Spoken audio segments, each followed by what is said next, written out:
Yang orang nampak tu jadi kontraktor susah. Memang susah.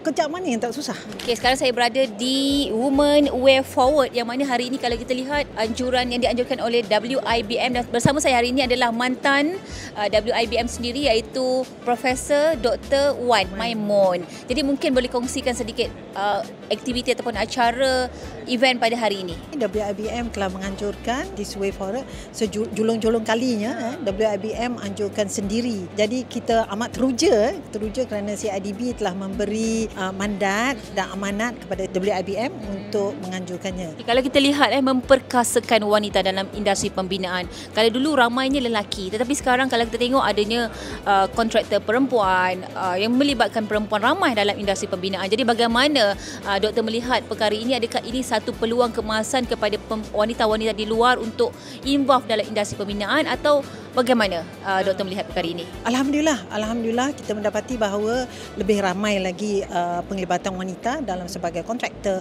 Profesional memang ramai wanita, tapi kontraktor tak ramai. Jadi alhamdulillah dengan anjuran-anjuran seperti ini, dan CIDB pula menggalakkan juga, Kementerian Kerja Raya, JKR pun menggalakkan juga, dan kita WIBM mengambil kesempatan ini untuk menunjukkan kehebatan wanita. Dulu tak sampai 10% pun wanita dalam industri binaan. Tapi sekarang Puan Zainura telah memberi ucapan, dia kata dah lebih 18%. So baguslah. Okey, mungkin kata-kata terakhir kepada semua wanita di luar yang mungkin nak menceburkan diri dalam bidang pembinaan tetapi macam rasa ragu-ragu. Jangan ragu-ragu. Ceburkan diri dalam konstruksi industri binaan, kerana banyak sektor yang kita boleh dalam konstruksi industri sendiri. Kita jadi profesional, kita jadi klien, kita jadi entrepreneur, kita jadi kontraktor. Jadi jangan takut, jangan bimbang. Kadang it is overrated, gender bias kadang overrated, tapi masih ada.